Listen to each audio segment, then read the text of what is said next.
देखिए सर, सबसे पहले लोगों का जो वाई क्लियर होना चाहिए कि why I am in the stock market. जब तक ये आपका क्लियर नहीं होगा, वाई आपका क्लियर नहीं होगा, तब तक क्या है, आप जो है यहाँ पे सक्सेसफुल नहीं हो सकते। तो अभी टॉपिक स्टार्ट करने से पहले हम लोग इसी टॉपिक पे डिस्कस करेंगे।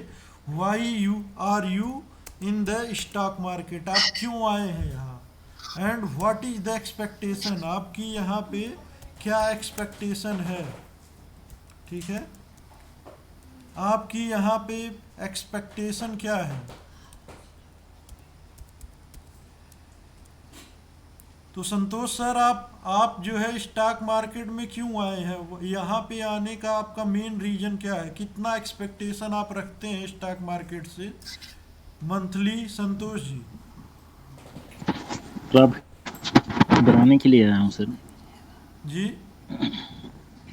प्रॉफिट के लिए आया हूँ, कम से कम 15 से 20% की मार्जिन मतलब रिटर्न चाहता हूँ। मतलब आपका रिटर्न जो है यहाँ पे, आपको, आपकी एक्सपेक्टेशन है कि मुझे एटलीस्ट 15 to 20% चाहिए।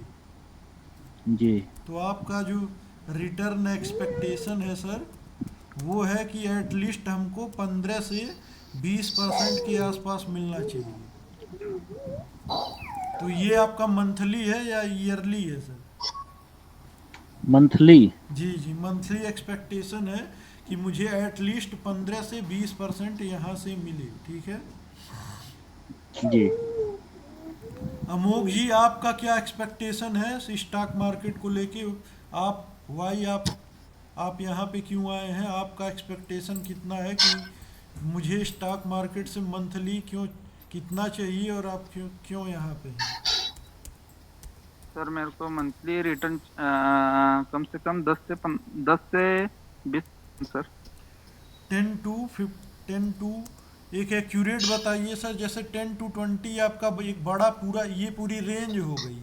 एग्जैक्ट बताइए, 10 to 15 है या 10 to 20 है या 15 to 20 है, क्या है एग्जैक्ट एक रेंज बताइए। 10 to 15 सर परसेंटेज। मतलब 10 to 15% आप मंथली जो है एक्सपेक्ट करते हैं हाँ। यहाँ से कि हमें यहाँ मिल जाए, तो ये मेरे लिए हाँ सर। बेटर होगा। ठीक है। हाँ बराबर सर। मोहिंदर सर, आपकी क्या एक्सपेक्टेशन है यहाँ से। Sir 10% only only monthly. 10% अगर मंथली बन जाए तो हमारे लिए बेटर होगा, हमारी कैपिटल का जो हम लगा रहे हैं। ठीक है, जो मैंने जी जी इन्वेस्ट किया है अपने कैपिटल का, मुझे 10% मिल जाए तो ज़्यादा बेटर होगा। बिल्कुल सर। तो ये पहले, ये सर, ये चीज़ें हम लोगों ने क्यों डिस्कस किया, क्योंकि यही लोगों का क्लियर नहीं होता है कि हमका, हमारा जो है मेन उद्देश्य क्या है यहाँ आने का, हमारी मेन एक्सपेक्टेशन क्या है स्टॉक मार्केट को लेके। ठीक है।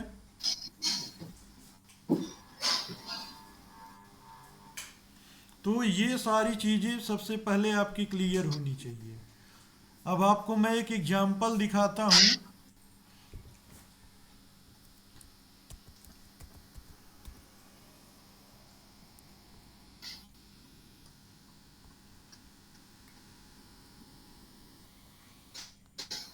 ये इमेज दिखाई दे रही है सर आप लोगों को सर। हाँ दिखाई दे रहा है सर। इस पे क्या लिखा है सर, थोड़ा सा पढ़ के, आपको क्लियरली दिख रहा होगा तो बोलिएगा। Return 15 to 20% return question mark 10 to 15% is return 10%। अच्छा ठीक है।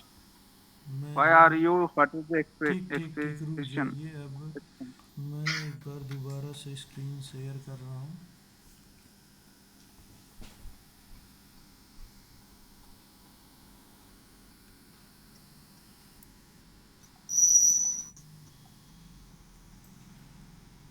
कुछ नहीं दिखाई दे रहा है सर। जी जी, अभी मैंने हटा दिया है सर, एक सेकंड।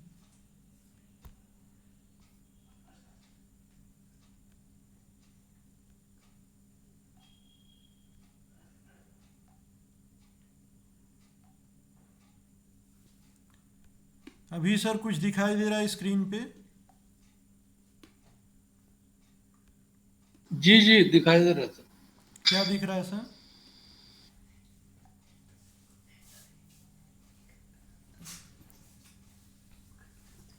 अभी सर क्या दिख रहा है स्क्रीन पे? Risk pyramid. जी। तो सबसे पहले वाई तो हम लोगों का क्लियर हो गया कि हमारा जो है, हम लोग स्टॉक मार्केट से कितनी एक्सपेक्टेशन रखते हैं। 10 to 15 के बीच में सबने बताया। किसी ने बताया कि 10% मिल जाए तो बेटर होगा, किसी ने 10 to 15। तो एवरेज निकाला जाए तीनों का तो मान के चलिए 15% हम एक रेशियो मान लेते हैं, ठीक है। 15% के आसपास जो है एक्सपेक्टेशन है आप लोगों की। अब ये देखिए सर, अब इसके बाद जो सेकंड पैरामीटर है, ये हमारा ये कोई डिस्कस नहीं करता कि रिस्क पिरामिड क्या है। तो रिस्क पिरामिड आपको क्लियर होना चाहिए, ठीक है। अब ये रिस्क पिरामिड होता क्या है सर? अब देख, ये जो ट्रायंगल आपको दिखाई दे रहा है, देखिए ट्रायंगल में सबसे नीचे क्या लिखा हुआ है sir? Low risk investment. Low risk investment मतलब if I am doing any job, मतलब मैं कोई भी जॉब या बिजनेस कर रहा हूँ, मैं कुछ भी कर रहा हूँ, अगर मैं मनी अर्न कर रहा हूँ तो मुझे सबसे पहले अपने पैसे पे क्या करना चाहिए? लो रिस्क इन्वेस्टमेंट में जाना चाहिए। लो रिस्क इन्वेस्टमेंट यानी कि ये सबसे सेफेस्ट, मतलब यहाँ पे अगर देखेंगे जो सेफ्टी का फीचर होगा, ये यहाँ पे आपका सबसे ज़्यादा सेफ्टी होगी, ठीक है।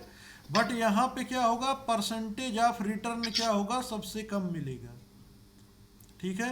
अब इसका एग्जांपल्स जैसे मनी मार्केट में आपका सर सेविंग अकाउंट्स हैं, जो आप लोग सेविंग अकाउंट्स खुलवाते हैं सर, एफडी, आरडी। आरडी पे कितना मिलता है सर? 3 to 4% मिलता है। सेविंग जी अकाउंट में कितना मिलता है? 3 to 4% मिलता है, ठीक है। अब एफडी पे अप्रोक्सीमेट कितना मिलता है सर? एफडी पे लगभग साल का 7 से 8%। अगर सीनियर सिटीजन है तो 8.5 मिलेगा, अगर नॉर्मल सिटीजन है तो 7 मतलब अगर हम लोग 1 लाख रुपए का इन्वेस्टमेंट करते हैं सर, ठीक है, अगर हम लोग 1 लाख रुपए इन्वेस्ट करते हैं तो हम लोग को ईयरली कितना मिलेगा सर? वहाँ पे 1 लाख पे हमको एक साल में कितना मिलने वाला है? अगर हम लोग 1 लाख रुपए इन्वेस्ट कर दें, ठीक है। मैंने 1 लाख का एग्जाम्पल क्यों लिया? क्योंकि ये इजीली समझ में आएगा। तो यहाँ पे हमको कितना मिलेगा? 7%, मतलब मान के चलिए 7,000 सर, ठीक। अब 7,000 को जब हम 12 से डिवाइड कर देंगे कितना आ जाएगा? 84,000 कितना आएगा सर?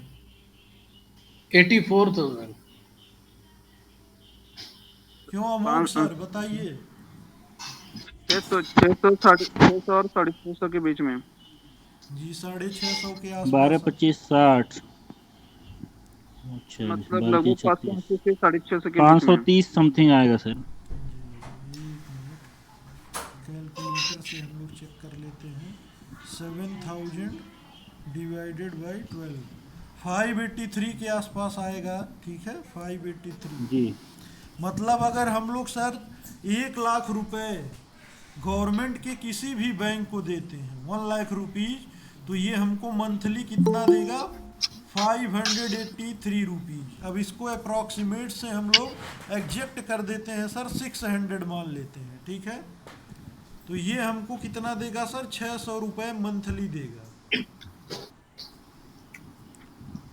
तो कितना परसेंटेज हुआ ये? मतलब 1% भी नहीं हुआ सर। अगर देखा जाए हमारे 1 लाख कैपिटल का 1% कितना होगा? 1,000 होगा सर। तो ये 1% भी नहीं हो रहा है। मतलब हमको सर क्या है, यहाँ पे जो लो रिस्क इन्वेस्टमेंट है, गवर्नमेंट सिक्योरिटीज जो भी हो गई, सेविंग अकाउंट्स हो गए, एफडीज हो गए, यहाँ पे हमारे कैपिटल का सेफ्टी तो है, बट हमको यहाँ पे बहुत ही लो परसेंटेज ऑफ रिटर्न मिलेगा। यानी कि आप जो सर एक्सपेक्ट कर रहे थे संतोष जी कि कम से कम एटलीस्ट 10% मंथली मैं शेयर मार्केट से गेन करूं, और यहाँ पे हमें अगर सेफ्टी पर्पज से देखा जाए तो कितना गेन हो रहा है? 1% मंथली भी नहीं। अगर 1% मंथली भी मान लेते हैं तो ईयरली कितना हो जाएगा? 12% हो जाएगा। और ये एफडीज, आरडी, या पीपीएफ स्कीम हो गई सर, गवर्नमेंट की सबसे सेफेस्ट स्कीम है। सुकन्या समृद्धि स्कीम हो गई, जितने भी सेफ्टी गवर्नमेंट के स्मॉल सेविंग स्कीम है, ये सारी इसी कैटेगरीज में आ जाती है, लो रिस्क इन्वेस्टमेंट, क्योंकि ये सबसे सर सेफेस्ट होती हैं सर। यहाँ पे क्या होगा, हमारा कोई रिस्क नहीं होता है। अब इसके बाद हम कहाँ जाते हैं sir, medium risk investment. Medium risk investment कौन से होते हैं सर, जैसे बैलेंस म्यूचुअल फंड की जो सीरीज है सर, म्यूचुअल फंड वगैरह, ये सारी कहाँ आ जाती हैं, ये आपके मीडियम रिस्क इन्वेस्टमेंट में आ जाती है। मतलब यहाँ पे जो हमारा कैपिटल होता है सर, यहाँ पे क्या होता है, थोड़ा सा रिस्क हमारा क्या है, बढ़ जाता है, रिस्क फैक्टर थोड़ा सा बढ़ जाता है, रिस्क हमारा क्या हो जाता है, थोड़ा सा हाई हो जाता है। बट यहाँ पे रेट ऑफ जो रिटर्न है, रेट ऑफ रिटर्न क्या हो जाता है, यहाँ से थोड़ा ज़्यादा मिल जाता है। रेट ऑफ रिटर्न यहाँ पे हमको कितना मिल जाता है, आपने सुना होगा कुछ कुछ म्यूचुअल फंड्स हैं जो कोई तो 132% एक एक साल में दे देता है। मतलब अब लगभग 5,000 म्यूचुअल फंड भी हैं, तो उसमें से कोई एक आध 132 दे रहा है, कोई 50 दे रहा है, कोई 60 दे रहा है। मतलब ऑन एवरेज देखा जाए तो 20 से 25% का रिटर्न सर ये दे देते हैं। मतलब म्यूचुअल फंड जो हमारे हैं, ये ऑन एवरेज देखा जाए तो 20 से 25 मान के चलिए ये दे देंगे आपको, 20 to 55 ईयरली सर, ईयरली। हाँ, 20 to 55%, मतलब एक नॉर्मल म्यूचुअल फंड दे देगा। और अगर आप हाई रिस्क में घुसते हैं, जैसे उसमें भी कई कैटेगरीज हैं, मिड कैप है, लार्ज कैप है, स्मॉल कैप, जो अपने स्टॉक में होते हैं तीनों सेक्टर, वही सेम म्यूचुअल फंड में भी होते हैं। फिर कुछ थीमेटिक सेक्टर होते हैं, फिर हाइब्रिड सेक्टर होते हैं। तो अलग अलग जैसे जैसे आप अपना रिस्क कैपिटा बढ़ाते जाएंगे, रिस्क लेने की क्षमता बढ़ाते जाएंगे, तो वो वैसे वैसे आपका परसेंटेज रिटर्न बढ़ता जाएगा। मतलब अगर हो जाएगा 40% और ज़्यादा रिस्क लेंगे तो 30-40 में चले जाएंगे, और हाई रिस्क की स्कीम में जाएंगे, हाई रिस्क की स्कीम में जाएंगे तो आप 55 तक भी जा सकते हैं। तो मतलब यहाँ पे मैंने क्या देखा सर, कि यहाँ पे एक कैटेगरी ऐसी है जहाँ पे मीडियम रिस्क है, और हमारा जो रिटर्न है, ये जो गवर्नमेंट सिक्योरिटीज हैं जो नॉर्मल लाइफ में हम लोग यूज करते हैं, उनसे थोड़ा ज़्यादा है, ठीक है। बट हमारा रिस्क यहाँ से थोड़ा सा इंक्रीज हो गया। अब इसके बाद हम जब आते हैं थर्ड कैटेगरी में, ट्रायंगल के सबसे हाई पोजीशन पे, ये क्या है देखिए, कॉमन स्टॉक्स। स्टॉक मार्केट में जब आते हैं तो ये क्या है, आपका हाई रिस्क इन्वेस्टमेंट है। और ये चीज़ें लोग सर समझते नहीं हैं कि हम जो है स्टॉक मार्केट में हैं, तो ये हमारे लिए कौन सी कैटेगरीज में हम जा रहे हैं, हाई रिस्क कैटेगरीज में जा रहे हैं सर। जितना जितना आप यहाँ पे अपना जो है इस ट्रायंगल में ऊपर बढ़ते जाएंगे, इस पिरामिड के ट्रायंगल में जितना ही आप ऊपर जाएंगे, आपका ये क्या होगा, रिस्क कैपिटा जो है बढ़ता जाएगा। ये देखिए, सबसे पहले ये बेस है अपना, तो सबसे पहले आपको सर अपना बेस मजबूत बनाना पड़ेगा, ठीक है। अब बेस में मैंने बताया मनी मार्केट, बैंक अकाउंट है, ठीक है, आपके जो है स्मॉल सेविंग स्कीम्स हैं, पब्लिक प्रोविडेंट फंड है, ठीक है, सुकन्या समृद्धि स्कीम, जितने भी गवर्नमेंट की स्कीम है, ये सारे बेस हैं आपके। तो मेरा आपसे क्वेश्चन है, क्या आप लोगों ने अपना बेस बनाया है? क्या आप लोगों ने अपना ये बेस जो है मजबूत किया है? जैसे हम लोग घर बनाते हैं, घर पे अपनी नींव रखते हैं, तो बोला जाता है कि हमारी नींव सबसे मजबूत होनी चाहिए। तो क्या आपने ये अपनी इन्वेस्टमेंट की नींव मजबूत की है सर? बताइए। ये एफडी और ये जो बैंक्स में थोड़ा छोटा मोटा इन्वेस्टमेंट है सर जी। तो जो आपका कैपिटल है, मान लीजिए आपके पास, मैं एग्जांपल लेता हूँ, सपोज करिए कोई नॉर्मल पर्सन है, उसके पास अभी इस समय 10 लाख रुपए पड़े हुए हैं, ठीक है, ठीक है, उसके बैंक अकाउंट में 10 लाख रुपए हैं। तो वो उसका डिवाइडेशन कैसा होना चाहिए कि उसका सबसे पहले ये जो पैसा है वही उसका टोटल कैपिटल है, उसकी गाढ़ी पूंजी कमाई है, तो उसको कहाँ जाना चाहिए सर? सबसे पहले इस बेस को मजबूत करिए, उसको पीपीएफ स्कीम में डालिए। लाइफ इंश्योरेंस स्कीम भी जो होती हैं ये आपकी गवर्नमेंट स्कीम में ही आती हैं। लाइफ इंश्योरेंस स्कीम की जो ट्रेडिशनल स्कीम होती हैं जहाँ से आपको टैक्स बेनिफिट मिलता है, जैसे आपका अगर जी जी 5 लाख से ऊपर है तो आपको टैक्स डिडक्शन भी चाहिए, तो 1.5 लाख का इन्वेस्टमेंट अगर आप करेंगे तो वहाँ से टैक्स डिडक्शन मिलेगा। तो ये डिडक्शन हम कहाँ करेंगे? लाइफ इंश्योरेंस की सेविंग स्कीम जो होती हैं, ट्रेडिशनल प्लान हो गए आपके, ये प्रो पीपीएफ स्कीम हो गई, सुकन्या समृद्धि स्कीम हो गई। तो ये सबसे पहले इस बेस को मजबूत करिए, एफडीज में डालिए। तो लगभग अपना 70 to 80% आप कहाँ डालिए? इस बेस में डालिए। ठीक है, अपने उस पूंजी का क्या करिए सर? संतोष सर थोड़ा सा आप लेट हो गए हैं। सर मुझको पता नहीं लगा। अच्छा, लिंक मैंने वही 9 PM पे शेयर किया था। ठीक है, यही मैं शेयर कर रहा था। देखिए कि मैं हल्का सा रिपीट कर देता हूँ कि जो हमारा रिस्क पिरामिड है, ये क्या है सर? ये जो ट्रायंगल देख रहे हैं सर आप स्क्रीन पे, ये क्या है? ये हमारा इन्वेस्टमेंट पिरामिड है। ठीक है, अब जब हम नॉर्मल अपने लाइफ में डेली लाइफ की बात करते हैं तो हमारा क्या है? ये रिस्क पिरामिड है सर, बट इसकी बात कोई नहीं करता। आज हर आदमी जीरो हीरो करने में लगा हुआ है। तो सबसे पहले क्या है सर? आपको आपके इस रिस्क पिरामिड को समझना होगा, इस इन्वेस्टमेंट पिरामिड को समझना होगा। तो जो ये हमारा बेस है सर, अब इसका जो सबसे निचला पार्ट है इसको बोला जाता है बेस। तो वही मैं एज एग्जाम्पल बता रहा था आप लोगों को। इफ़ यू हैव, मान लीजिए सपोज करिए किसी बंदे के पास 10 लाख रुपए फॉर द एग्जाम्पल उसके पास सेविंग पड़ी हुई है, तो वो पैसे सबसे पहले कहाँ इन्वेस्ट होने चाहिए? गवर्नमेंट स्कीम्स में इन्वेस्ट होने चाहिए। जैसे आपके बैंक अकाउंट्स में जो सेविंग इस हो गई, एफडी हो गई, आरडी हो गई, पोस्ट ऑफिस की एफडीज हो गई, या एनएससी हो गई। पोस्ट ऑफिस में क्या होती है? नेशनल सेविंग सर्टिफिकेट हो गई, केवीपी बोलते हैं, किसान विकास पत्र हो गया। ये सारी चीज़ें जो बेस है सर, ये बेस आपका मजबूत होना चाहिए। मतलब अगर आपके पास 10 लाख रुपए हैं तो कम से कम 70% पैसा सर, 65%, मोर देन 50% पैसा इस बेस में आपका लगा होना चाहिए। तो आपका अगर 55% पैसा सर इस बेस में लग गया, आपकी नींव क्या हो गई? आपकी इन्वेस्टमेंट पिरामिड की नींव क्या हो गई? स्ट्रांग हो गई। और यहाँ पे सबसे कम देख रही है, रिस्क हमारा सबसे कम है। अब आगे बढ़ेंगे सर तो यहाँ पे मिडिल साइड का जो आप देख रहे होंगे, ट्रायंगल का जो मिडिल पार्ट है, यहाँ क्या है? देखिए, equity and mutual fund scheme है। तो जब इससे थोड़ा सा हम आगे बढ़ेंगे सर, अपना रिस्क यहाँ पे इंक्रीज करेंगे। अब जब धीरे धीरे रिस्क इंक्रीज होगा सर, तो ये क्या होगा हमारा सर? ये क्या हो गया? देखिए, large and small cap stock, मतलब ये जो हम इक्विटी ट्रेडिंग की बात कर रहे हैं सर,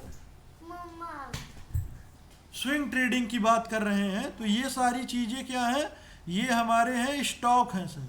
जो भी स्टॉक हो गए हमारे, ये सारे क्या हैं सर? ये अपने वही हैं जो मैं स्विंग ट्रेडिंग की बात कर रहा हूँ। ये मिडल पिरामिड में आ रहा है सर। ये क्या है? यहाँ पे मीडियम रिस्क है। ठीक है, थोड़ा सा रिस्क इंक्रीज होता है, बट हमारा क्या है सर? यहाँ से रेट ऑफ रिटर्न जो गवर्नमेंट सिक्योरिटीज है वहाँ से क्या मिलेगा हमको सर? थोड़ा ज़्यादा मिलेगा। और हमारा रेट ऑफ इंटरेस्ट यहाँ पे क्या होगा? थोड़ा सा ज़्यादा होगा। तो ये दो तरीके हैं सर। एक इक्विटी म्यूचुअल फंड में आप जाइए, अगर आपको जैसे मैंने कहा 55% आपने यहाँ इन्वेस्ट कर दिया, मतलब 10 लाख कैपिटल है तो 5.5 लाख रुपए मैंने गवर्नमेंट सिक्योरिटीज में इन्वेस्ट कर दिए। चाहे वो ट्रेडिशनल इंश्योरेंस स्कीम हो गई, मुझे टैक्स बेनिफिट के लिए चाहिए, चाहे ईएलएसएस फंड होते हैं, ये जो आप देख रहे हैं इक्विटी एंड म्यूचुअल फंड, इसमें ईएलएसएस फंड होता है, electronic equity link saving scheme बोलते हैं। तो वहाँ पे उस म्यूचुअल फंड में भी हमको टैक्स बेनिफिट मिलता है। और वैसे जो नॉर्मल म्यूचुअल फंड होते हैं वहाँ पे टैक्स बेनिफिट नहीं मिलते हैं। तो ये म्यूचुअल फंड, ये हमारे लार्ज कैप के स्टॉक जो हो गए, ये सारे क्या हैं? ये मीडियम रिस्क वाले हैं सर। यहाँ थोड़ा सा रिस्क हाई होगा, बट फिर भी हमारा जो है सेफ होगा। और जब यहाँ से पैसे कलेक्ट कर लेंगे हैं सर, इक्विटी से, म्यूचुअल फंड से, ये सारी चीज़ों से जब हमारे पास एक पैसा इकट्ठा होगा, फिर हम कहाँ डालेंगे? रियल इस्टेट में डालेंगे। Real estate is also a asset class, वो भी हमारा एक एसेट क्लास है, वहाँ पे इन्वेस्टमेंट करेंगे। जैसे आपके पास कुछ पैसे हैं 30-40%, जैसे 10 में से मैंने बोला 5.5 वहाँ किया, अब जो बचे हैं 4.5 के आसपास, तो वहाँ पे थोड़ा सा आप यहाँ रियल इस्टेट में जाना चाहें तो जा सकते हैं, लमसम में जा सकते हैं, लमसम इक्विटीज में जा सकते हैं, फिर आप small cap, large cap stock में जा सकते हैं। ठीक है, अब इसके बाद जो आता है सर, अब हमने क्या किया सर, अपना 85% पैसा मैंने अपना इन्वेस्ट कर दिया है। अब मेरे पास कितना बचा? ओनली 15% मेरा पैसा बचा है। अब उस 15% को मैं कहाँ लगाऊंगा सर? 15% में से ऑप्शंस एंड फ्यूचर्स। जो आप लोग क्या करते हैं, हम लोग क्या करते हैं, रिटेलर सबसे पहले क्या करते हैं, थोड़ा सा उल्टा करते हैं। उल्टा करते हैं, सेम इसी प्रोसीजर का उल्टा कर देते हैं सर। हम लोग कहीं से अर्न करके लाते हैं, कहीं से यूट्यूब पे लर्न कर लेते हैं कि ऑप्शन में जीरो हीरो कैसे बनाए, एक दिन में करोड़ 50,000 से 1 करोड़ कैसे बनाए, वो वीडियो देखा और अपना पूरी पूंजी, अपनी ज़िंदगी की गाढ़ी कमाई लाके यहाँ पे सबसे हाईएस्ट रिस्की इंस्ट्रूमेंट में लाके झोंक देते हैं सर। तो इसलिए मैंने कहा सबसे पहले आपका व्हाई क्लियर होना चाहिए सर। ये इन्वेस्टमेंट पिरामिड की बात कोई नहीं करता, तो सबसे पहले हमें अपनी नींव मजबूत करनी है सर। उसके लिए आप चाहे किसी भी जो है इंश्योरेंस की सेफ्टी के लिए ट्रेडिशनल प्लान, इंश्योरेंस के ट्रेडिशनल प्लान ले लीजिए, वहाँ से टैक्स के बेनिफिट्स मिलेंगे। एफडीज में डाल दीजिए, केवीपी में डाल दीजिए, एनएससीज में डाल दीजिए, गवर्नमेंट सिक्योरिटी जितनी भी हैं, पब्लिक प्रोविडेंट फंड में डाल दीजिए।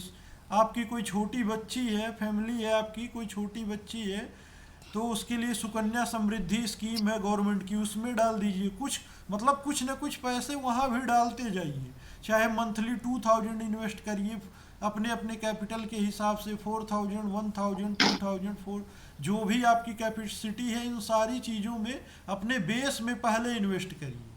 अब जब बेस वाला इन्वेस्टमेंट हो जाए सर, उसके बाद आप मिडिल वाले में आइए सर। तो मिडिल वाले में हम क्या डालेंगे सर? उसके बाद इक्विटी के जो म्यूचुअल फंड आते हैं सर, वहाँ डालेंगे। ईएलएसएस में डालिए, इक्विटी लिंक सेविंग स्कीम होती हैं, तो वहाँ डालिए सर। फिर उसके बाद लार्ज कैप स्टॉक में डालिए, फिर मिड कैप, और उसके बाद स्मॉल कैप। और फिर यहाँ से अगर कुछ पैसे बच जाते हैं, थोड़े मोड़े पैसे बच जाते हैं, तो उसको सर आप यहाँ ले आइए, ऑप्शंस एंड फ्यूचर में ले आइए। तो ये क्लियर हुआ सर आप सभी लोगों को इन्वेस्टमेंट पिरामिड वाला कॉन्सेप्ट आज? बिल्कुल, very nice sir, excellent. Santosh ji, ये कॉन्सेप्ट क्लियर हुआ कि आपका अगर पैसा है तो सबसे पहले हमें कहाँ कहाँ इन्वेस्ट करना है, ये सारा समझ में आया आपको? जी जी, हाँ जी सर। और इसको केवल सर सुनना नहीं है, इसको अमल करना है, इसको अपनी ज़िंदगी में उतारना है। कि अगर आपके पास मंथली इनकम क्या है, मान लीजिए सपोज करिए एक एग्जांपल लेते हैं, if you are earning 50,000 per month, तो सबसे पहले क्या हम लोग क्या करते हैं, रिटेलर क्या करते हैं सर, हम लोग क्या करते हैं, सबसे पहले हम लोग क्या करते हैं कि अपनी जो अर्निंग है उसमें से सबसे पहले हम लोग क्या करते हैं, अर्निंग में से देखिए हम लोग अपने एक्सपेंस, जो हमारे एक्सपेंस होते हैं उसको हम पहले लाते हैं। जैसे हमारी मंथली अर्निंग आ गई, सैलरी आ गई सर, मान लीजिए हम लोगों की सैलरी आ गई, मान लीजिए आ गई, आज 1 जुलाई है और अपनी सैलरी 50K है सर, आ गई 50K। तो सबसे पहले हम लोग क्या करते हैं, इसमें से आपको जो इसेंशियल फैक्टर है सर, जिसके बिना आपका काम नहीं चलना है, जैसे आपका हो गया रूम रेंट सर, अगर आप रेंट में रहते हैं तो सबसे पहले रूम रेंट आपको देना कंपलसरी है, जिसके बिना आपका काम नहीं चलेगा। तो अगर एक नॉर्मल अच्छे खासे शहर में रहते हैं, तो मान लीजिए फैमिली का रूम है, तो मैं एक मोटा मोटी मान के चल रहा हूँ सर, 10K का एक्सपेंस है आपका रूम रेंट का, तो ये कंपलसरी है, इसको देना है। इसके बिना ये हमारी नीड, एक चीज़ होती है सर नीड, और एक होती है नेसेसिटी। मतलब नीड मतलब ज़रूरत, और नेसेसिटी माने अत्यंत आवश्यक, जो जिसके बिना हमारा काम नहीं चल सकता। तो ये नेसेसिटी है। कहीं भी रहते होंगे, चाहे आपने अपना होम लोन लेके अपना खुद का मकान बना लिया तो उसका आपका ईएमआई जा रहा होगा, या रूम रेंट पे रहते हैं तो आपको ये देना है। तो ये सबसे पहले ये मान लीजिए आपने निकाल दी। अब बचे 40 के। अब आपको क्या करना है सर, फूडिंग, जो हमारा फूडिंग एक्सपेंस हो गया सर, वो भी क्या है, क्योंकि बिना खाए सर हम लोग जो है हमारा महीने में का खाने पीने का जो भी एक्सपेंस है वो काम नहीं चलेगा। तो सपोज करिए 20K का मैंने उसका भी एक्सपेंस निकाल दिया, खाना पीना जो है, ब्रेकफास्ट लंच डिनर, ये सारी चीज़ें मंथली का पूरा मैंने निकाल दिया मोटी मोटा। अब 30K निकल गए, ठीक है सर। अब इसके बाद आता है चाइल्ड एजुकेशन। बच्चे हैं सर तो वहाँ पे पढ़ते होंगे, तो उनके लिए भी आपके लिए क्या है, वो भी हमारी ज़रूरत है, वो भी कंपलसरी है, उसको भी देना है। तो सपोज करिए मान लीजिए 10K मंथली मैंने उसके लिए भी निकाल दिया सर, ठीक है। अगर मान लीजिए किसी के छोटे बच्चे हैं लेस देन 3 ईयर, तो ये क्या है, ये एक्सेस फंड होगा सर। ये क्या है, ये फंड आपका एक्सेस फंड होगा अकाउंट, इसको आप कहीं अदर जगह इन्वेस्ट कर सकते हैं, ठीक है। ये आपके इन्वेस्टमेंट वाले पार्ट में चला जाएगा। अभी क्या हो गया सर, 40K कैपिटल हम लोगों ने यूज कर लिया। अब इसके बाद क्या है, कुछ हमारे पास क्या है सर, इमरजेंसी फंड है। तो इमरजेंसी फंड में हम क्या डाल देंगे, 5K के आसपास हमारा जो है इमरजेंसी फंड आ गया, जो मतलब बिना बताए आ जाते हैं खर्चे, ठीक है। वहाँ हमने डाल दिया कि 5K हमने डाल दिया, 5K के आसपास यहाँ कर दिया, ठीक। फिर भी हमारे पास सर ऐसा करीब अप्रॉक्सीमेट, अगर आपके पास छोटे बच्चे हैं लेस देन 3 ईयर, अगर आपका चाइल्ड एजुकेशन में नहीं जा रहा है, तो ये मोटा मोटी मान के चलिए 15 से 20 हज़ार आपकी सेविंग हो रही है, ठीक है।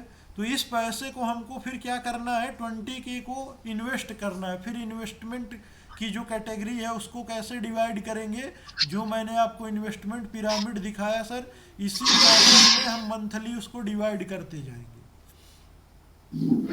गवर्नमेंट स्कीम में जो किसी भी इंश्योरेंस कंपनी का आपका जो है ट्रेडिशनल प्लान हो गया, उसको ये मंथली में कन्वर्ट करवा लीजिए। जैसे एक ईयरली प्लान होता है सर, एक मंथली होता है। आरडी ले लीजिए, बैंक की आरडी ले लीजिए मंथली ईएमआई की। तो ये इस तरह की स्कीम में जो सैलरीड पर्सन है अपना धीरे धीरे पैसा कलेक्ट कर सकते हैं, क्योंकि पैसा कलेक्ट करना ही सबसे मुश्किल काम होता है, बचते ही नहीं। हमारे जो है जैसे सैलरी आती है, पैसे सैलरी से ज़्यादा हमारे खर्चे होते हैं और उसी में चले जाते हैं। तो सबसे पहले क्या है, उनको नीड और नेसेसिटी में डिवाइड करके आपको सबसे पहले इन एक्सपेंस से पहले आपको बचाना है, और इन सारी चीज़ों में इन्वेस्ट कर डालिए। उसके बाद जो बचेगा फिर हम लोग जो है एक्सपेंस में डालेंगे कि हाँ अब उसको एक्सपेंस में डालना है। और उसके बाद अगर बचता है तो हम लोग इक्विटी और म्यूचुअल फंड में डालेंगे। अगर आप म्यूचुअल फंड के बारे में नॉलेज नहीं है तो उस पर मैं एक डिटेल आपकी 2-3 दिन की क्लास ले लूँगा, कैसे करते हैं, वहाँ पे एक अच्छा रिटर्न कैसे जनरेट करें, कौन कौन सी स्कीम्स हैं, कहाँ पैसे डालने चाहिए, उसके बारे में भी मैं आप लोगों को गाइड कर दूँगा। बिकॉज क्योंकि मैं इन्वेस्टमेंट कैटेगरीज में मतलब इस real estate and equity and mutual fund जो ये सारे सेक्टर हैं, इसमें मोर देन 8 ईयर से मैं खुद काम कर रहा हूँ, पर्सनली मैं काम कर रहा हूँ और इन्वेस्टमेंट भी कर रहा हूँ as a retail trader, as a job doing person. मतलब मैं खुद इसी पिरामिड को फॉलो करता हूँ, ठीक है। अब जब यहाँ से सर अपनी इन्वेस्टमेंट हो जाएगी, अब जो पैसा थोड़ा मोड़ा बचेगा फिर मैं यहाँ पे ले आऊँगा ऑप्शन एंड फ्यूचर्स में। तो सबसे पहले अभी सर आपको ये अपना दोनों यही बेस बनाना है, और स्विंग ट्रेडिंग यही है। स्विंग ट्रेडिंग यही बोलती है कि सबसे पहले हमको अपना बेस मजबूत करना है, क्योंकि हमारे पास sir we are job going person, तो हमारे पास तो 9:30 से 9:30 बजे ऑफिस में पहुंचना होता है और 9:30 बजे मार्केट खुलती है। तो वहाँ पे दोनों को हम मैनेज नहीं कर पाएंगे कि स्ट्रेस भी मैनेज करे और जॉब भी मैनेज करे। तो हमको एक ऐसा सेटअप चाहिए जो अपने आप स्कैन करके हमको स्टॉक दे दे, सेफेस्ट स्ट्रेटजी हो। वहाँ पे एक बार तो इक्विटी क्या है सर, ये भी है एक एसेट क्लास है जहाँ पे हम लोग इक्विटी में इन्वेस्टमेंट करते हैं। मैंने क्या बताया आपको, इक्विटी क्या है, ये भी एक एसेट क्लास है। और कौन सा एसेट क्लास है सर, मीडियम रिस्क जो है, मीडियम रिस्क है। यहाँ पे हमको क्या है सर, मीडियम रिस्क है इक्विटी में। तो ये अपने पिरामिड का मिड पार्ट है, तो इसीलिए हम पहले बेस पे करेंगे, बेस अपना स्ट्रॉन्ग करेंगे, उसके बाद हम मिड वाले पार्ट पे आएंगे, और फिर कुछ यहाँ से जो हमको प्रॉफिट बनेगा उस प्रॉफिट पे फिर हम रिस्क लेंगे सर। उस प्रॉफिट के पैसे को फिर हम कहाँ लगाएंगे, दांव पे लगाएंगे, यहाँ पे ऑप्शंस में। अपने कैपिटल को स्टॉप लॉस डाल डाल के उड़ाएंगे नहीं सर, ठीक है। तो ये आपको इस इन्वेस्टमेंट का जो ये पिरामिड है, सबसे पहले इसको फॉलो करना है। और सबसे पहले पोर्टफोलियो कैसे मैनेज करते हैं अगर आप लोग बताएंगे तो मैं उस पर भी एक दिन क्लास ले लूँगा, हाउ टू मैनेज पोर्टफोलियो।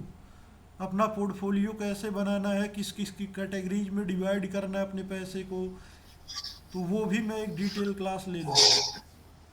नहीं एग्जैक्टली सर, बिल्कुल सही है ये। और वहाँ से जब अपने पास पैसे बन जाएंगे सर, फिर हम आएंगे लास्ट वाली कैटेगरी जो हमारा जो है ऑप्शंस एंड फ्यूचर्स है। जी सर। तो इसलिए मैंने जॉब गोइंग पर्सन्स की जो है प्रॉब्लम को समझा। 6 महीने में लगातार फील्ड में निकल के लोगों से मिला जुला, लोगों की प्रॉब्लम को समझा, तो देखा कि सबसे बड़ी प्रॉब्लम लोगों को यही आ रही है कि they are losing their money, hard earn money को लूज कर दे रहे हैं एक एक दिन में। कोई बंदा 3.5 लाख लूज कर रहा है, मतलब बहुत ज़्यादा उसका जो है चांसेस है। ये मार्केट में मैंने सर्वे किया, इसलिए ये जो स्विंग ट्रेडिंग का पैटर्न है मैंने इसको स्टार्ट किया है कि हम लोग यहाँ पे सर स्विंग ट्रेडिंग में, अब आपकी जो एक्सपेक्टेशन थी, आप लोगों ने बताया सर कि 15 से 20% आ जाए, तो मैं आपको बता देता हूँ स्विंग में सर ईजिली हम कितना कर सकते हैं, 10 टू हम लोग यहाँ पे जनरेट कर सकते हैं सर 12%, बड़े आराम से ईजिली बिना किसी टेंशन के 10 to 12% ईजिली यहाँ पे, मतलब 13-14 भी हो सकता है, बट वो ब्रोकरेज का पार्ट हम निकाल देंगे। अगर वो होगा 14-15% के अप्रॉक्सीमेट ही, बट वो क्या है जो सर ये ब्रोकरेज, ईयरली है, ये मंथली होगा सर, मंथली होगा ना जी मंथली। Exactly. हम स्विंग ट्रेडिंग से 10 से 12% easily, without any headache, without any tension, मतलब सोते हुए पैसा। नाइस रिटर्न है। सो जो बोलते हैं ना कि व्हेन यू आर, मतलब make the money when you are sleeping, तो वो वाला यहाँ पे मतलब सिनेरियो होगा कि आप एकदम रिलैक्स माइंड में पैसा बनाएंगे मंथली 10 to 12%। और अगर ईयरली का देखा जाए तो ये ईयरली आपका अप्रॉक्सीमेट आ जाएगा आपका 120%। 130। तो अगर हम ब्रोकरेज निकाल दें तो सर अगर मुझे 50 to 80% भी हम बना ले जाते हैं तो वो भी हमारे लिए अच्छा होगा, बहुत ही अच्छा रिटर्न होगा, ठीक है। बिल्कुल सर, वेरी नाइस। तो हमको सर ईयरली के टारगेट पे काम कर रहा है, क्योंकि हमारे साथ अभी अपने क्लास में सीए भी हैं हमारे साथ, संतोष जी ही सीए। तो आप वेल एंड गुड आप जानते होंगे कि मतलब अगर हम रिटर्न की बात करें तो ये रिटर्न जो है मंथली जनरेट करना कितना टफ होता है। हाँ संतोष सर बताएंगे सर, ये तो क्वालिफाइड है। क्योंकि सर अगर इतना इजी होता तो जो हम बैंक में पैसा डालते हैं तो ये सब क्या है, वो खुद हमारे पैसे को जनरेट करके, ये जो है अगर आप एग्जाम्पल लें सर, रिलायंस की एग्जाम्पल हम लेते हैं, रिलायंस में मुकेश अंबानी जी की बात करें तो क्या सर उनके पास कैपिटल की कमी है सर?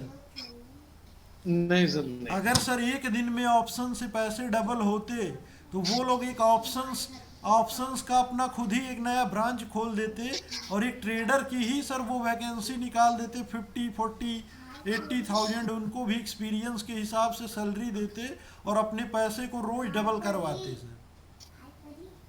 ये आज सोचने लायक बात है सर, देखो क्या पॉइंट है जी। सही उसको है, भी वो exactly. जीरो हीरो स्कीम में डालते, 100 करोड़ डाला जीरो हीरो में, जो 2 रुपए वाला प्रीमियम है 200 होगा तो 100 करोड़ हमारा समझ के चलिए सर कितना हो जाएगा। तो वो लोग भी इसी स्कीम में डालना चाहिए था ना उन लोगों को भी। देखो सोचने लायक बात है सर। तो वो सर चीज़ें वो होती नहीं, वो रियलिस्टिक नहीं है। वहाँ पे जो भी कैपिटल बनेगा एक ना एक दिन आपको लूज ही करना है। जीरो हीरो में 10 दिन बनाएंगे तो एक दिन आपका ले जाएगा पूरा पूरा कैपिटल। तो हमको सबसे सेफेस्ट वे में चलना है। हमको मंथली का रिटर्न टारगेट कितना रखना है सर, 10 से 12% टारगेट बना के चलना है और इजीली हम लोग इसको ग्रैब करेंगे। तो इसलिए मैंने आज ये इन्वेस्टमेंट पिरामिड वाला कॉन्सेप्ट समझाया आपको कि सबसे पहले इस बेस को आप लोग करिए सर, ठीक है। और मैं खुद एक दिन आपको अपना पोर्टफोलियो शेयर करूंगा जो मेरा पिरामिड है, ये इन्वेस्टमेंट पिरामिड, कैसे मैंने इसको डेवलप किया, कैसे मैंने अपना पोर्टफोलियो डेवलप किया और कैसे मैंने अपना जो है जर्नी जो है तय किया। इसके ऊपर मैं एक डिटेल वीडियो बनाऊंगा आप लोगों को, बस ठीक है। बिल्कुल सर। जब मैं अपने पर्सनल की बात करता हूँ सर, तो when I am fresher then my salary is 11K। 11K से मैंने स्टार्टिंग किया, उसके बाद 11K से स्टार्ट करके 50K की जर्नी मैंने तय की इन जॉब में। और 50K के बाद मैंने उसी सैलरी से जो है 22 लाख का अपना पोर्टफोलियो जो है मैंने डेवलप किया sir. Excellent sir, very nice Indeed. तो ये क्या है सर, ये वन डे जर्नी नहीं है। ये अगर बोला जाए कि एक दिन में मैंने तय कर दिया या एक साल में तय कर दिया, तो दिस इज द जर्नी, ये लाइफ की जर्नी है जो मैंने अप्रॉक्सीमेट अगर देखा जाए तो 5 to 10 ईयर में मैंने ये सर डेवलप किया। अचीवमेंट है सर, अचीवमेंट। तो इसको मुझे मतलब 11K से जब मैंने स्टार्टिंग किया था तो अप्रॉक्सीमेट वहाँ पे मुझे, क्योंकि लोग बोलते हैं सर कि जब हम कॉलेज से निकलते हैं तो जब हम थ्योरेटिकल ज्ञान लेके निकलते हैं सर, हमारे पास प्रैक्टिकल एक्सपीरियंस नहीं होता है। तो हमको एक्सपीरियंस लेने के लिए स्टार्टिंग में एज ए फ्रेशर स्टार्ट करना होता है। तो एज ए फ्रेशर मैंने वहाँ पे सर जब 2008 में शुरुआत की थी, तो उस समय जो है टेलीकॉम में इलेक्ट्रॉनिक्स एंड कम्युनिकेशन में, सबसे पहले मैं एजुकेशन की बात करूं तो मैं इलेक्ट्रॉनिक्स एंड कम्युनिकेशन से बीटेक हूं। और वहां से जब मैंने स्टार्टिंग किया था सर, तो इलेक्ट्रॉनिक जो टेलीकॉम का सबसे बड़ा स्कैम हो गया था 2008 में। टेलीकॉम स्कैम आप लोगों ने सुना होगा सर। तो सर ए राजा के बारे में सुना होगा, तो बहुत बड़ा उस समय स्कैम हुआ था। तो जब हम लोग कॉलेज से पास आउट हुए तो जॉब के लिए सर बहुत मतलब स्ट्रगल करना पड़ा था, क्योंकि जो टेलीकॉम की कंपनियां थी, टेलीकम्युनिकेशन ब्रांच था, तो वो सारी कंपनियां जो 10-15 कंपनियां जो पूरा अपना इंफ्रा उन्होंने खड़ा किया था, वो इंफ्रा उनका खड़ा हो गया, उनका लाइसेंस कैंसिल हो गया और वो सारी कंपनियां क्लोज हो गई। तो इस कंपनी में जो है 3 to 4 ईयर स्ट्रगल करने के बाद धीरे धीरे हम लोग यहाँ पे पहुँचे सर। और वहाँ से फिर मैंने अपना ये पोर्टफोलियो बनाया। तो इसके ऊपर मैं डिटेल क्लास लूँगा कैसे मैंने किया। तो वो चीज़ मैंने सर यहाँ से बनाया था। दिस इज द बताना सर, इन्वेस्टमेंट पिरामिड जो है सर, यहीं से किया है। सबसे पहले बेस को स्ट्रॉन्ग किया, फिर यहाँ आया और उसके बाद मैं यहाँ फिर आया सर। तो वही सेम चीज़ें आपको करना और कैसे एग्जैक्ट होगा वो भी मैं आप लोगों को डिटेल में बताऊंगा सर।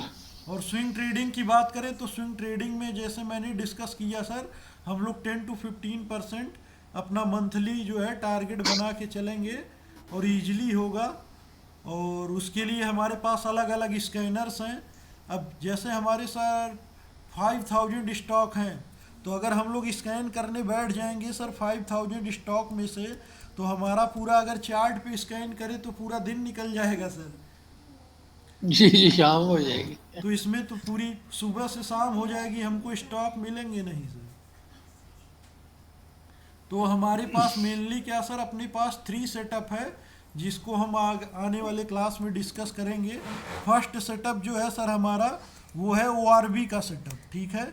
ORB सेटअप जिसको बोलते हैं, ये होता है sir opening range breakout setup, ठीक है, ओपन रेंज ब्रेकआउट सेटअप।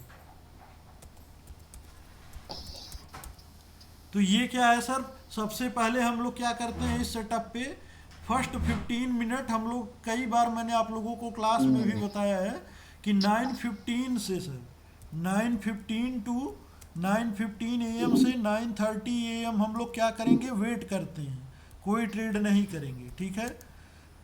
तो 9:30 पे हमको सर ये ORV सेटअप क्या होगा, ये हमको ट्रेड दे देगा, 9:30 पे हमको ट्रेड दे देगा। वो जो स्कैनर है मैं आने वाले क्लास में आप लोगों को दे दूंगा, व्हाट्सएप पे शेयर कर दूंगा और उसको चलाना सिखा दूंगा, चलाते कैसे हैं, ठीक है। तो उस स्कैनर से जो निकल के आएंगे स्टॉक सर, उसको आपको ओपन करना है और उस स्टॉक को ट्रेड करना है। वो ORV सेटअप पे आज सर सबसे बेहतरीन एग्जांपल है आज इसका IEX। मैंने एक लाइव क्लास किया था छोटा सा 15 मिनट का, मैंने मॉर्निंग में भी आपको बताया था, लाइव सेक्शन में मेरे अपलोड है, 15 मिनट का छोटा सा लाइव था। तो ये मुझे मिला था इस ORV सेटअप पे सर, ये अपने स्कैनर ने ही इसको स्कैन करके दिया। तो 9:15 पे ये स्टॉक मिला सर आपको। देखिए पूरे, अगर आप बाई करके छोड़ देते 100 स्टॉक तो हमारा इन्वेस्टमेंट यहाँ पे कितना होता सर, अप्रॉक्सीमेट अगर 180 पे हम लोग इसको बाई करते सर, 18,000 का इन्वेस्टमेंट था, 9 रुपये का इसने टारगेट दिया है सर। इंट्राडे में अगर हमने देखा जाए तो 9 रुपये का टारगेट दिया है, 900 रुपये आपके जनरेट हुए सर। वाह क्या बात है, नाइस। और इसमें सर देख लीजिए कोई हेडक नहीं, 18,000 रुपये का इन्वेस्टमेंट है, छोड़ देना है, दिन में कुछ भी काम करिए, बाई करके छोड़ दीजिए। उसके बाद अब 900 जो है सर कितने परसेंटेज हो गए वो आप निकाल लीजिए 18,000 का, ठीक है, लगभग 5%, 4 से 5% इंट्राडे में हमारा बन गया सर। बहुत बढ़िया सर, एक्सीलेंट।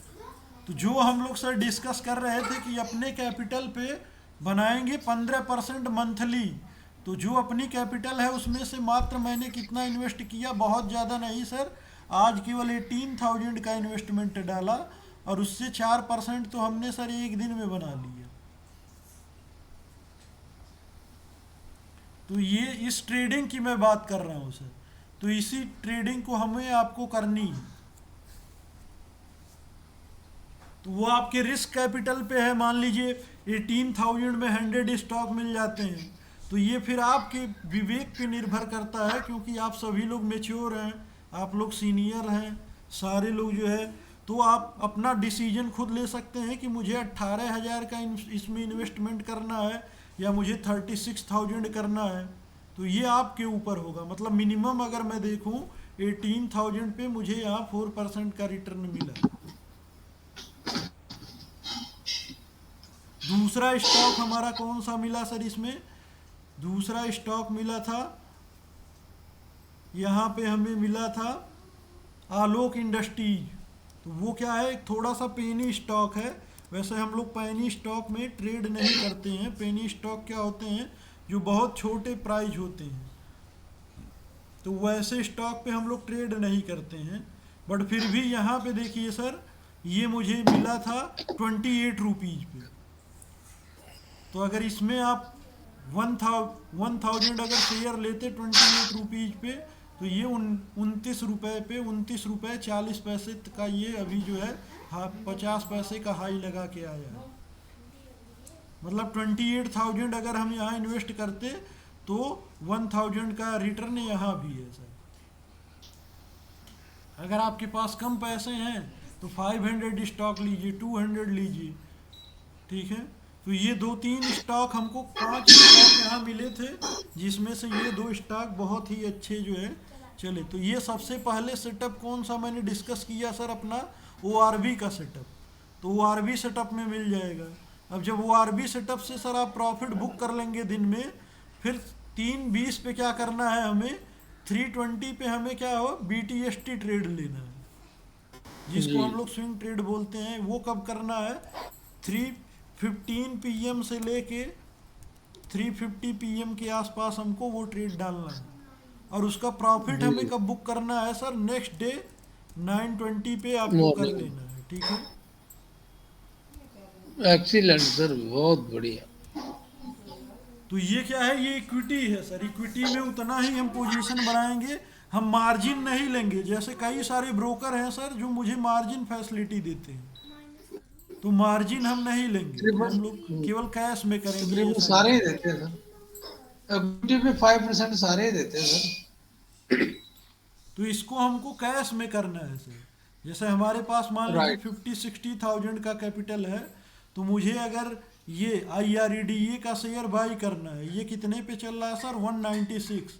मतलब मुझे अगर 100 स्टॉक बाई करने हैं तो मेरा कितना कैपिटल यहाँ पे इन्फ्यूज होगा सर? उस 60,000 में से लगभग 19,200 रुपये मेरे इन्वेस्टमेंट में जाएंगे सर यहाँ पे। अब इसको जब मैं यहाँ इन्वेस्ट करूँगा और मुझे कल मॉर्निंग में इसका रिटर्न फिर मिलेगा। जी। अगर मुझे सर NTPC में लगाने हैं, NTPC का प्राइस कितना चल रहा है? 369। तो यहाँ पे अगर मैं सर 100 स्टॉक लेता हूँ तो यहाँ मेरा कितना कैपिटल लगेगा? 337,000 के आसपास लगेगा। तो इस तरह से जो हमारा कैपिटल होगा हम उतना ही इन्वेस्ट करेंगे, मार्जिन पे ट्रेड नहीं करेंगे, ठीक है? और यहाँ देखिए सर, ये जो स्कैनर मैंने आप लोगों को बताया था, आप सभी लोगों को पता है, संतोष सर को शायद पता ना हो। ये स्कैनर है, इसको ऐड कर लीजिएगा ट्रेडिंग व्यू में सर। पहले भी मैंने इसको डिस्कस किया है आपके साथ, संतोष सर। जी। अभी अपने क्लास में 2 संतोष सर हो गए हैं। नहीं, एक संतोष लिखा हुआ है सर, संतोष। तो ये क्या है सर? ये आप इसको देख लीजिएगा सर, ठीक है? ये अपना जो है इंडिकेटर है, फ्लूइड ट्रेड्स SMC लाइट इसका नेम है। तो इसको आप अपने ट्रेडिंग व्यू के चार्ट पे लगा लीजिएगा, तो ये आपका बहुत ज़्यादा हेल्प करेगा इस स्विंग ट्रेडिंग स्ट्रेटजी के साथ साथ, हमको और थोड़ा कॉन्फिडेंस देगा ये। अब जैसे यहाँ पे BTST बनानी है पोजीशन सर, तो क्या दिख रहा है कि ये इस स्टॉक में लगभग 3% का ड्रॉप हुआ है सर, और वो अपने सपोर्ट जोन पे आके क्लोज हुआ है। तो इसमें अगर हम रिस्क लेना चाहे तो ले सकते हैं, ठीक है? तो इस तरह से सर हम जो भी स्कैनर्स हैं उसको स्कैन करेंगे, और इंट्राडे में 9:30 के आसपास पोजीशन बनेगा, 10, 11, 12 जब भी आपकी इच्छा करे स्क्वायर ऑफ कर दीजिए। फिर दूसरी पोजीशन 3:50 PM के आसपास बनेगी, उसको मॉर्निंग में 9:20 पे स्क्वायर ऑफ कर दीजिए। अगर प्रॉफिट में जा रहा है तो ट्रेलिंग SL डाल दीजिए, ट्रेल करते जाइए, प्रॉफिट को ट्रेल चलने दीजिए आगे। तो जो मैं ब्रोकर, जिस ब्रोकर के टर्मिनल का यूज करता हूँ सर, मैं अप स्टॉक का यूज करता हूँ, तो उस पर मैं आप लोगों को बता भी दूंगा कि जो है डिलीवरी में कैसे जो है स्टॉक को ट्रेल करते हैं, GTT ऑर्डर क्या होते हैं, उसमें मैं आप लोगों को पूरा गाइड कर दूंगा कि GTT ऑर्डर्स क्या होते हैं, उसमें कैसे जो है प्रॉफिट को ट्रेल किया जाता है, ठीक है?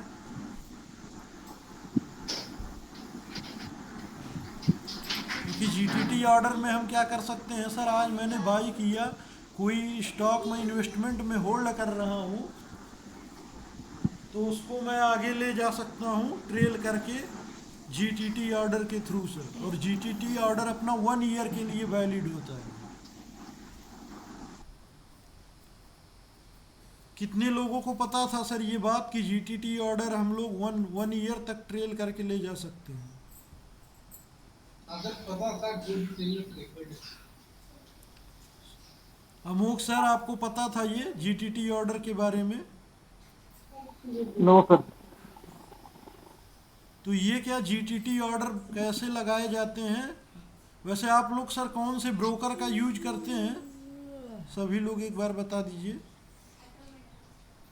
मैं धन का करता हूँ सर। धन का सर? जी। आप संतोष सर किसका यूज करते हैं? एक एंजल फंड है मेरे पास, एंजल फंड का भी यूज करता हूँ।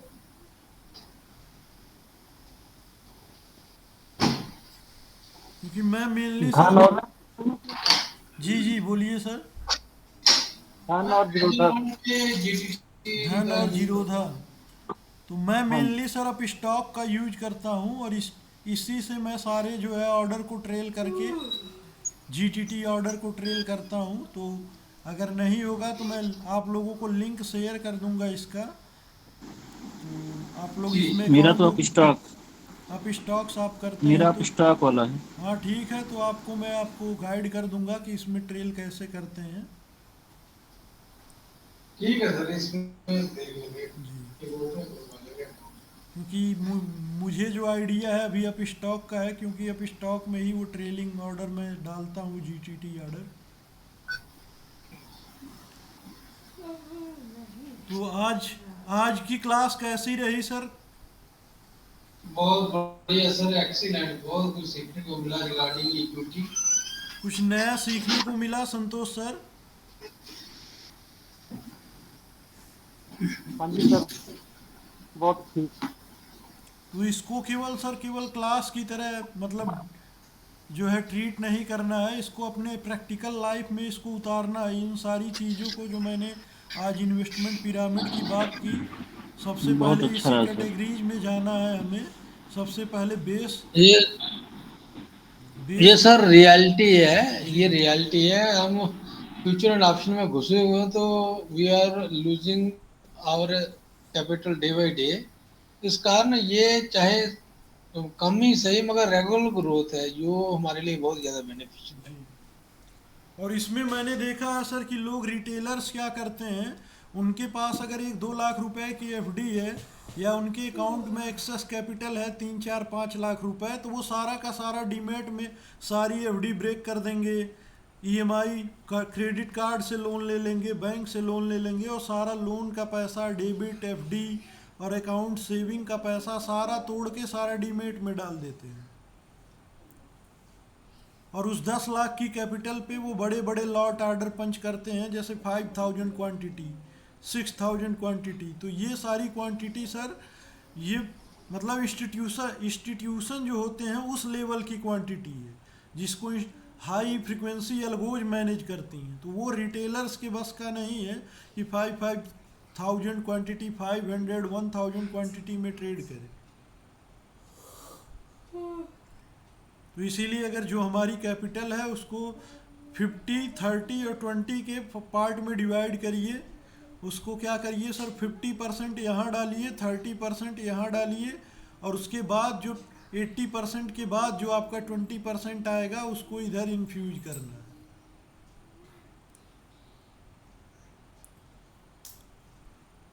और जो प्रीवियस क्लास है सर, उसका मैंने रिकॉर्डिंग डाल रखा है ऐप में। आप लोग जो लोग आज फर्स्ट डे क्लास किए हैं, तो मैं नहीं होगा संडे को एक बार रिपीट कर दूंगा प्रीवियस क्लास। बट जो है आप ऐप में जैसे बेसिक ऑफ कैंडलस्टिक्स का बेसिक है, और मार्केट स्ट्रक्चर है, ये 2 क्लास हमने पहले किया है, तो उसको आप जाके देख सकते हैं, वहाँ पे रिकॉर्डिंग अपलोड है ऐप में। ठीक है,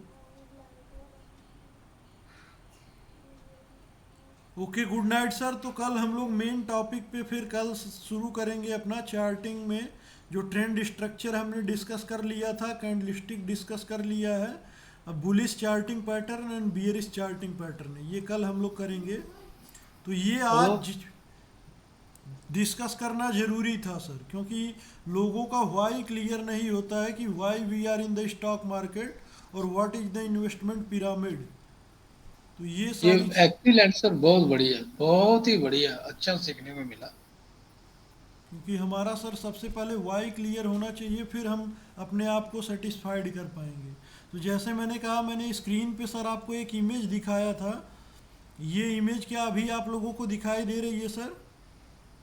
yes sir, broken your fixed deposit. अब ये क्या लिखा है sir, you have successfully broken your fix deposits. Amounts कितना लिखा है सर, 50,800 रुपीज़। जी तो ये अब सोचिए सर, एक बहुत बड़ा बैंक है, मैं किसी का नाम नहीं लूँगा, मतलब बैंकिंग सेक्टर का बहुत बड़ा बैंक है वो। जी और वहाँ पे मैंने कितना कैपिटल डाला था, मात्र इसीलिए डाला 50,000 था ताकि लोगों के पास मतलब सच्चाई सामने लाई जा सके। 50,000 का मैंने कैपिटल वहाँ पे डिप्लॉय किया था सर, और उसने मुझे रिटर्न कितना दिया सर? 816 रुपये का रिटर्न दिया। और कितने दिन में दिया सर? ये 6 महीने में दिया, अप्रॉक्स 6 मंथ में उसने सर ये कैपिटल मुझे दिया। तो सोचिए कि अगर जो बड़े बड़े इंस्टीट्यूशन हैं वो इतना कम मार्जिन आपको देते हैं, तो क्या ये सर आप अगर ऑप्शन ट्रेडिंग से आपको पैसा या आपका डबल करके 6 महीने में इसको तो देना चाहिए था मुझे 1 CR के आसपास देना चाहिए था सर, या 1 लाख देना चाहिए था डबल At- करके। एट लीस्ट सही बात है। तो ये 816 रुपये का रिटर्न दे रहा है सर। तो जो रियलिटी में मतलब रियलिटी में लोग क्या करते हैं, शेयर मार्केट से उनकी एक्सपेक्टेशन कुछ हाई हो जाती है। मतलब नॉर्मल मार्केट में आप रहेंगे तो 10%, 12%, 7% ईयरली पे आप लोग सेटिस्फाइड रहते हैं, बट जब यहाँ आते हैं तो अचानक से लोगों की एक्सपेक्टेशन वन डे डबल की हो जाती है। तो जो साइकोलॉजिकल है सर, जी, ये तो वो नेचुरल है अनरियलिस्टिक है सर। तो हम लोग जैसे मैंने डिस्कस किया कि मंथली 10 to 15% टारगेट रखेंगे और ट्राई करेंगे उसमें बेस्ट से बेस्ट किया जाए। और वो जैसे मैंने बताया, पहला सेटअप ORB सेटअप है, दूसरा ब्रेकआउट सेटअप है, और तीसरा है अपना BTST सेटअप। तो इन तीनों का यूज करके हम लोग मंथली 10 to 15% डेवलप करने की जो है कोशिश किया जाएगा सर। ये फेयर डिसीजन है सर, और ये बिल्कुल जो हमारा बहुत है बिल्कुल क्योंकि सिक्योर हमारी एंड क्या क्लियर मेन है। प्रायोरिटी है सर कि सबसे पहले कैपिटल को सेफ रखा जाए, सर क्योंकि जब विकेट बचेगी तभी सर रन बनेंगे। जब विकेट ही गायब हो जाएगी सर तो रन कहाँ से बनेंगे? रन रन कहाँ से बनेंगे तो मैं ये क्या है, ये 2020 मैच नहीं है सर, ये टेस्ट मैच है। तो टेस्ट मैच की तरह खेलिए और जो है इसमें अपना विकेट बचा के चलिए, और जो है ठीक है। सर थैंक यू, बहुत बढ़िया, एक्सीलेंट। तो गुड नाइट सर, आप सभी को शुभ रात्रि। तो ये हम लोग इसको अपलोड कर देंगे, अभी ये रात में अपलोड हो जाएंगी। तो आप लोग जो प्रीवियस क्लास हैं उनको देख भी सकते हैं, वहाँ पे मैंने कुछ PDFs भी अपलोड की हैं। जो हमारी कैंडलिस्टिक पैटर्न है, चार्टिंग पैटर्न, वो सारी PDF भी अपलोड है, तो उसको आप लोग देख सकते हैं। ओके सर, क्योंकि good next night to class all. में कल से हम लोग बुलिश चार्टिंग और बियरिश चार्टिंग पैटर्न पे आएंगे, फिर धीरे धीरे हम लोग स्कैनर्स की तरफ बढ़ेंगे। ठीक है sir, good night to all. Thank you sir. Okay, good night.